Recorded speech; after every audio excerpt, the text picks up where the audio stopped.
मित्र, आपल्या सहजीवनला 50 वर्ष मी आता अध्यक्ष आहे, 52-53 वर्ष. तर असे काही इतिहास निर्माण झालेला आहे आणि खेड आपल्या ह्या खेडमध्ये 5वीचा एक वर्ग भरू शकत नव्हता, एवढी उपस्थिती सहजीवन शिक्षण संस्थेच्या स्थापनेच्या वेळा होती. पण आता त्याचा व्याप 5000 विद्यार्थी आपल्या शाळेत, हायस्कूल, ज्युनियर कॉलेज, हायस्कूल ते MBA पर्यंत, आता IT मध्ये इतकी मोठी प्रगती झालेली आहे आणि मुलांची आणि पालकांची ह्या शिक्षण संस्थेवर भिस्त आहे. आता नजीकच्या काळात ज्या वेळेला आम्ही आता घटना दुरुस्त करायला दिलेली आहे, तर ते घटना दुरुस्त होऊन आली की जनरल मीटिंग लागणार आहे आणि त्या मीटिंगमध्ये आता काय झालं आहे, 6-7 विंग आणि प्रत्येकाचे 10-10 संचालक, 12-12 त्यामुळे 75-80 संचालकांना बोलवणं आणि मिटिंगा करणं हे दुराभस्त झालेलं आहे. आता मधल्या काळात भोसले वकील, मंगेशबाई ह्या लोकांनी लक्ष घालून आपली घटना दुरुस्ती करायला पाठवलेली आहे. मला वाटतं सुदैवानं तुमच्या सगळ्यांच्या ह्याच्यामुळं नजीकच्या काळात ती दुरुस्त होऊन येईल. नंतर मग जनरल मीटिंग लागेल. आता आम्ही 50-50 वर्ष राहिल्यामुळे कालबाह्य झालेले आहोत थोडक्यात म्हणजे. तेव्हा आता इथं नव्या विचाराला संधी घेण्याची संस्थेमध्ये कल्पना आहे. तर आता हे सगळे लोक काय जे ठरवतील ते होईल. परंतु आपण आता जो तुम्हाला सगळ्यांना एवढा दुपारी कष्ट करून बोलवलेला आहे, त्याचं एवढंच फळ आहे की जे आता जो म्हणजे हे कौस्तुभबाई मंगेशे तुम्हाला पुढे कल्पना देतील की जे शिक्षण या संस्थेत मिळणार आहे त्यासाठी लागणारी जे काय हे आहे इक्विपमेंट ती सर्व आलेली आहे. आपण आता त्याचा प्रत्यक्ष तुम्हाला बघाल तेव्हा सगळ्यांनी ही मला वाटतं रत्नागिरी जिल्ह्यात पहिलीच कन्सेप्ट आहे. तर रत्नागिरी जिल्ह्यामध्ये नाही, परंतु दिल्लीमध्ये हे पुढं गेलेलं काम आहे. आता शरद पवारांच्या संस्थेत 40 तशा तऱ्हेच्या रूम्स बनवलेल्या आहेत, राजेश टोपेंच्या बनवल्या आहेत. आता आपल्या खेळचा नंबर कौस्तुभबाईंच्या प्रयत्नाने लागलेला आहे आणि त्याला यशही आलेलं आहे. प्रत्यक्षात आता भोसलेकडे IT इक्विपमेंट आलेली आहे, इथं जे आलेली आहे. आता ह्याचा फीडबॅक जर गेला तर पुन्हा आपली सगळी शाळा त्या दर्जाचं मुलांना शिक्षण मिळेल. म्हणजे अमेरिकेत चालू असलेल्या कोर्समध्ये मुलांना इथं शिक्षण घेता येईल, इथून परीक्षा देता येईल.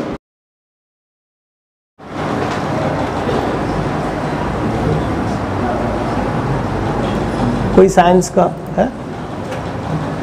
आपण एक आता डेमो बघूया. प्रकरण 1 गतीचे नियम. गती, त्वरण, विस्थापन आणि अंतर, न्यूटनचे गतिविषयक नियम व समीकरणे.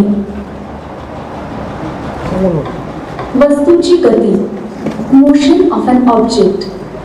सांगा पाहू, खालीलपैकी कोणकोणत्या उदाहरणांमध्ये तुम्हाला गतीची जाणीव होते?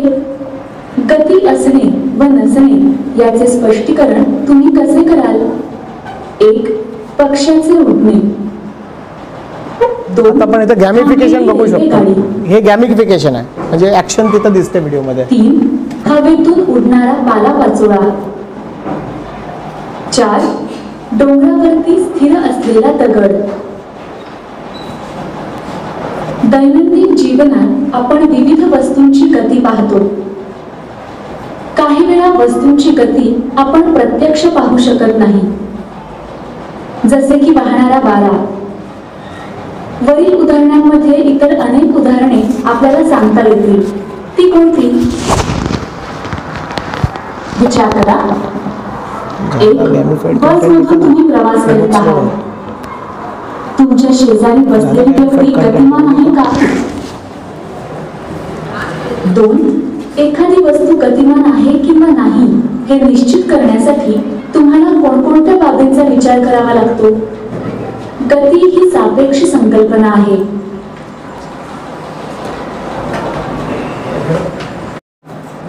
अंतर्गत हालचालींमुळे विविध भूरूपे निर्माण होतात. भूपृष्ठावरील अनेक प्रक्रियांमुळे भूरूपांची निर्मिती व ऱ्हास अव्याहतपणे होत असतो. या पाठात आपण बाह्य प्रक्रियांचा आणि त्यामधून तयार होणाऱ्या भूरूपांचा अभ्यास करणार आहोत. भूपृष्ठावर कार्यरत असलेल्या बलांमुळे बाह्य प्रक्रिया घडून येतात. यात मुख्यतः सौर ऊर्जा, गुरुत्वीय बल, पृष्ठभागावरून वाहणाऱ्या पदार्थांशी निगडीत असलेली गतिजन्य ऊर्जा यांची भूमिका महत्त्वाची असते. गुरुत्वीय बल, ग्रॅव्हिटेशनल फोर्स, कोणतीही वस्तुमान असलेली गोष्ट इतर सर्व वस्तुमान असलेल्या गोष्टींना आकर्षित करत असते. या आकर्षण बलास गुरुत्वीय बल असे संबोधतात. ज्या गोष्टीचे वस्तुमान जास्त असते तिचे गुरुत्वीय बल अधिक असते. गुरुत्वीय बल निर्धारित केले जाते. माहित आहे का तुम्हाला? अंतर्गत हालचालींमुळे पृथ्वीवर निर्माण होणारी भूरूपे ही प्राथमिक व द्वितीय भूरूपे म्हणून ओळखली जातात. उदाहरणार्थ खंड. Facebook and Apple's filter application recognizes movements in your pictures. That's also Volume. each time you read an email, the scan filter saves you from having tons of spam. Again, that's because your computer has learned to distinguish spam from non. जर courses करायचे असतील तर आपल्या MBAच्या मुलांसाठी अशा प्रकारचे courses इथे उपलब्ध आहेत. इंग्लिशपासून करिअर सोर्सेसपासून वेगळ्या टाईपचे कोर्सेस इथे उपलब्ध आहेत, आपण बघू शकता. नंतर आपल्याला जर फायनान्सचे करायचे असतील तर फायनान्सचे कोर्सेस उपलब्ध आहेत. हे सगळं अत्याधुनिक कोर्सेस आहेत. ऑफकोर्स आता ते विद्यार्थ्यांना कॉन्सन्ट्रेशननी ते सगळं करायला. Facebook marketing analytics, Google project management, Facebook social media marketing, असं खूप काही IBM डेटा सायन्सचा आपण कोर्स घेणार आहोत, आता मुलांना शिकवणार आहोत. अशा टाईपचे खूप वेगवेगळे कोर्सेस आपण इथे बघू शकता. आता आपण एक डिओलिंगो नावाचं सॉफ्टवेअर आहे ते बघूया.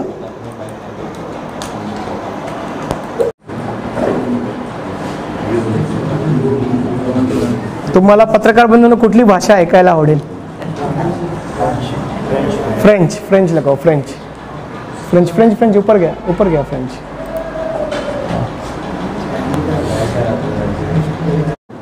इंग्लिशमध्ये विचारलंय. आपण म्हटलं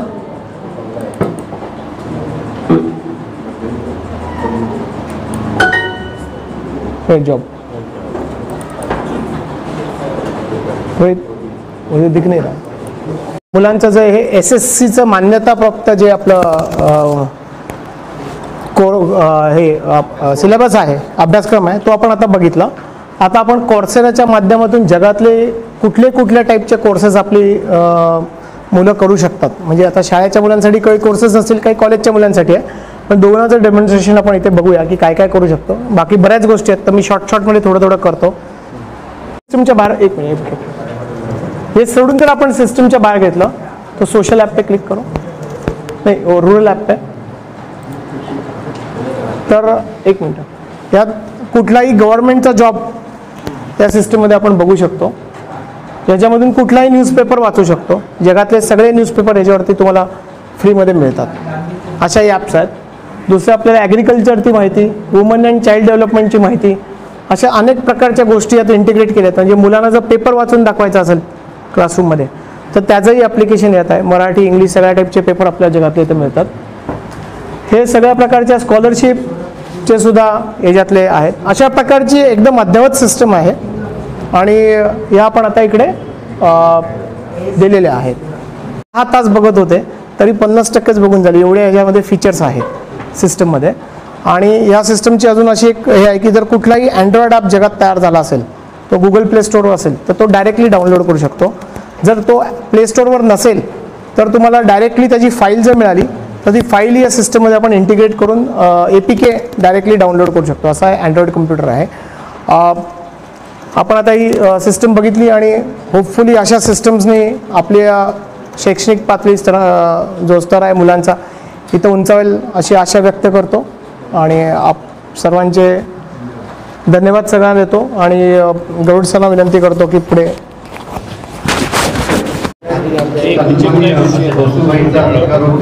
कंपनीचे संचालक असणारे सन्माननीय कौस्तुभभाई यांनी कोविडच्या कालावधीमध्ये अतिशय उत्तम पुणे विद्यापीठाच्या अभियांत्रिकी शाखेतील पदवीधर असून फॉरेन ट्रेड एक्सचेंजमध्ये त्यांनी पदव्युत्तर पदविका धारण केलेली आहे. आपल्या संस्थेचे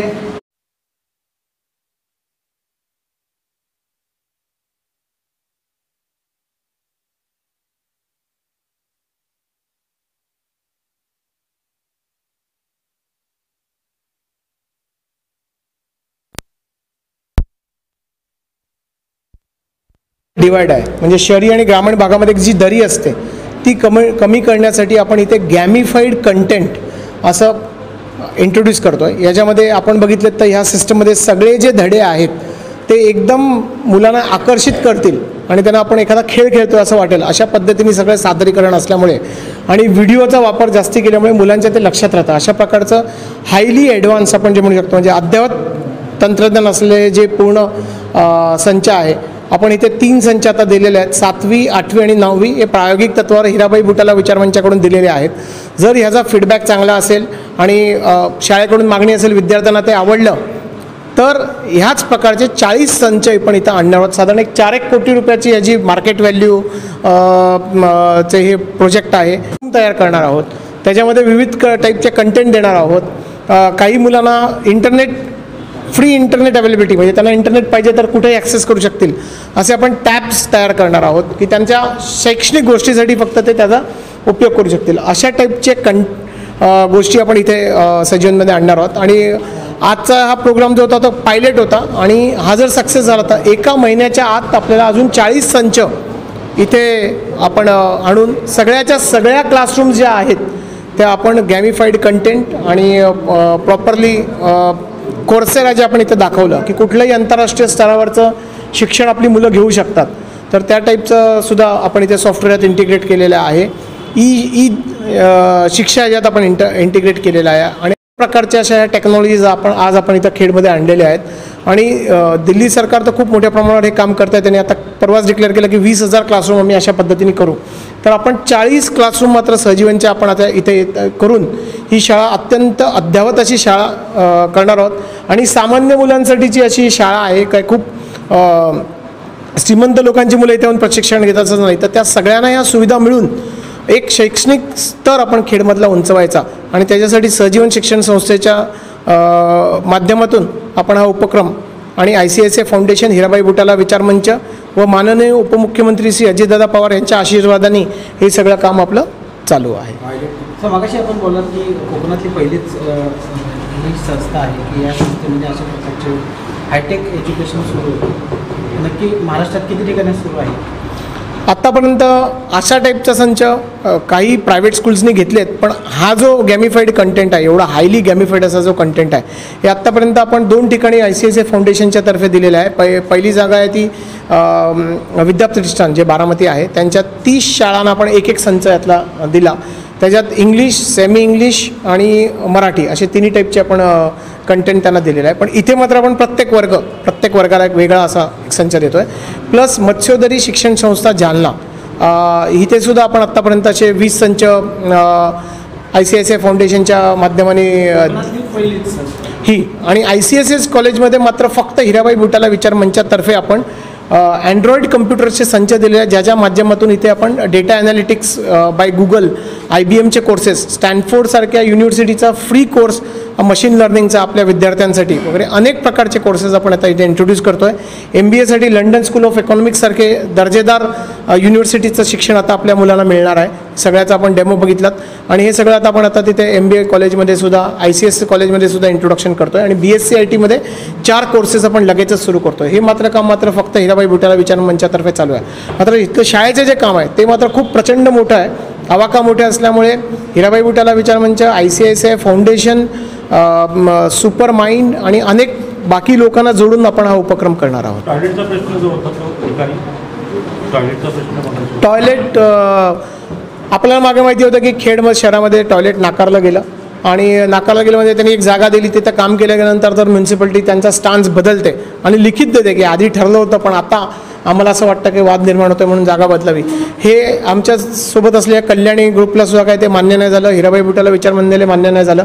त्यामुळे आपण असं ठरवलेलं आहे की कुठेही वाद नाही होणार. ही जागा एक शैक्षणिक संस्था आहे, इथं कुठलं आहे की 31 मार्चच्या आधी त्यांना त्यांचा सोशल इम्पॅक्टचा रिपोर्ट द्यायचा असतो. त्यामुळे त्याचं टॉयलेटचं इमिडिएटली युटिलायझेशन होणं गरजेचं आहे. आता हा खेड शहराचा जरी लॉस असेल तरी म्हणजे त्यांच्यासाठी या तोट्याचा विषय आहे की 1-2 दर्जेदार आलेले, तसं असं समजू शकतो की खेडच्या विद्यार्थ्यांना त्याचा फायदा झाला. आपलं काम चांगलं आहे. आपल्याला उगीच राजकीय मतभेद जास्ती करून ज्यांना काही कळतच नाही आणि ज्यांचे घडेच भरलेले आहेत त्यांना काय आपण शिकूच शकत नाही. त्यामुळे हे आपण लक्षात घेऊन आपण हे टॉयलेट्स आता इथे देत आहोत. Okay, thank you. मी जेव्हा इथं खेडमध्ये आलो तेव्हा मला असं लक्षात आलं की खूप सारे युवक आहेत, खूप सारी अलसफासारखं किंवा अशी बरेच प्रकारचे फाउंडेशन्स आहेत. मला सावंत सर भेटले जे तिथे खूप चांगल्या प्रकारचं अपंगांसाठी काम करत आहेत, त्यांच्यासाठी खेळांचं नियोजन करत आहेत. आणि जेव्हा या सगळ्यांची चर्चा केली तेव्हा असं लक्षात आलं की ह्या लोकांना फंडिंगचे सोर्सेस नाही आहेत. या लोकांना खूप कष्ट घ्यायला लागतात फंडिंगसाठी. ते स्वतःच मेंबर पैसे जमा करतात आणि चांगल्या गोष्टी आपल्या खेड तालुक्यासाठी झाल्या पाहिजेत. यासाठी आपण आता असं ठरवलेलं आहे की 11 लाख रुपये आम्ही माननीय हिराबाई बुटाला विचार मंचातर्फे आपण इथे देणार आहोत. त्याची योजना अशी आहे की जो पहिला आपण एक कमिटी तयार करणार आहोत. कमिटी मी पेपरमध्येच आपण बातमी देऊन अनाऊन्स करू आणि 1-2 दिवसात ती कमिटी तयार होईल आणि त्याच्यामध्ये पहिलं बक्षीस जे आहे ते साधारण 7 ते 8 लाख रुपयाचं पहिलं बक्षीस असेल. जी योजना ज्या संस्थेची सगळ्यात चांगली आहे आणि ज्याचा इम्पॅक्ट लगेचच म्हणजे ज्याचा आपण असं म्हणू शकतो की लगेचच त्याचा प्रभाव खेड शहरावरच्या नागरिकांवर चांगला पडणार आहे, त्या योजनेला साधारण 7 ते 8 लाख रुपये आपण देणार आहोत. नंतर नंबर 2च्या अजून त्याच्या खालोखाल ज्या 2 चांगल्या योजना असतील तेव्हा 51,000 रुपये आपण त्या संस्थांना देणार आहोत. त्याच्या खालोखालच्या ज्या संस्था असतील त्यांची योजना आपल्या आवडेल त्यांना 21,000 रुपये 5 संस्थांना आपण देणार आहोत. नंतर 10 संस्थांना आपण 11,000 रुपये देणार आहोत आणि अजून 20 संस्थांना ज्या ज्या नवीन तयार झाल्या आहेत त्यांच्या योजना छोट्या आहेत पण त्याचा काहीतरी त्यांना छोटंसं फंडिंगची गरज आहे, अशा साधारण 20 संस्थांना आपण 5,000 रुपये. अशा प्रकारे आपण जवळजवळ सुमारे 11 लाख रुपये आपण टोटली इथे तयार केलेले आहेत आणि 10 दिवसातच आपण ते सगळं काम पुरं करू. म्हणजे सगळ्यांचे प्रस्ताव मागवायचे 10 ते 12 दिवसात पुरं करू आणि मार्च एंडच्या आधी आपण त्या फंड्सचं वितरण करणार आहोत. आणि जो पहिला असेल, जो पहिला विजेता असेल त्याला टप्प्याटप्प्याने आपण महिन्याचे पैसे सोडत जाऊ त्याच्या कामाप्रमाणे. आणि दुसरे जे 2 जे विजेते आहेत पाठीमागच्या त्यांना 50% पैसे लगेच दिले जातील आणि त्यांनी त्यांचं काम सुरू केलं, त्याचे रिझल्ट दाखवले की उरलेले 50% त्यांना दिले जातील. आज कुठल्याही सामाजिक संस्थेने खेडसाठी कुठलाही चांगला उपक्रम राबवावा. जसं सावंत सर मला म्हटले की आम्ही खेळाडूंसाठी अपंग व्यक्तींसाठी खेळांचं नियोजन करतोय किंवा अलसफा फाउंडेशन आहे ते जगबुडी साफसफाईसाठी काहीतरी अभियान करतायत. आता सगळंच काम काय आपण आपल्या फंडातून करू शकत नाही पण त्यांना कमसे कम त्यांच्या गोष्टी लोकांपर्यंत पोचून जनजागृतीसाठी जे पैसे लागतात, आपण ज्याला इन्फॉर्मेशन अँड एज्युकेशन कॅम्पेन म्हणतो, ते पैसे तरी त्या लोकांना जे द्वितीय तृतीय क्रमांक आहेत त्या सगळ्यांना त्याच्या माध्यमातून मिळून जातील. आणि जो पहिली जी योजना आहे त्याचं मात्र आपण पूर्ण इम्प्लिमेंटेशनचं फंडिंग आपण करणार आहोत.